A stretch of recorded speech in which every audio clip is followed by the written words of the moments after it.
वो मुझे देख रहा है, मैं उसे देखती हूँ। मैं इतनी एम्बेरस हुई, मैं बता नहीं सकती हूँ, बहुत ज्यादा एम्बेरस हुई। फिर मुझे तो ये भी नहीं था समझ में आया इनफैक्ट कि वो बलगम मेरी नाक से निकल के बाहर आया है कि वो मेरे मुंह से निकल के बाहर आया, मुझे ये भी नहीं समझ में आया।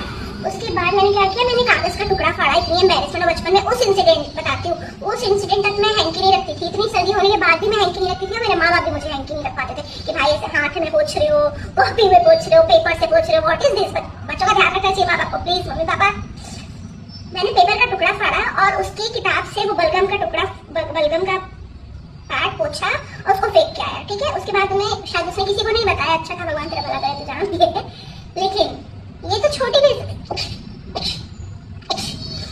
दोस्तों, ये तो छोटी बेइज्जती है। बड़ी बेइज्जती सुनो, ये बात थी 4th 5th क्लास की। ये बात हो गई वहीं के वहीं रफा दफा हो गई। ठीक है, अब उसके बाद जब हम बड़े हुए, ये 10th या 11th की बात है और वो तब तक स्कूल छोड़ चुका था। ठीक है, और हम जब बड़े हुए और मैं स्कूल के बाहर खड़ी थी, कुछ वेट कर रही थी या जा रही थी व्हाटएवर, और मैंने उसको देखा और उसने मुझे देखा। वो अपने किसी फ्रेंड से मिलने आया होगा ऑफकोर्स। तो वो मुझे देखा, हाय हेलो नहीं कर रहा है वो मुझसे, हाय हेलो कहीं से नहीं कर रहा है। वो मुझे बोलता है, और याद है टेटा है, टेटा ये क्या है भाई, इतनी बेइज्जती। हाय बोल लेता पहले, उसके बाद बोलता मुझे याद है तुम्हें क्या किया था, ऐसे कुछ कर लेता। हाय हेलो कुछ नहीं, सीधे ठेठा ठेठा। और वो तो बोल के नहीं, मुझे ये सारे वर्ड्स नहीं आते थे यहाँ आने के पहले।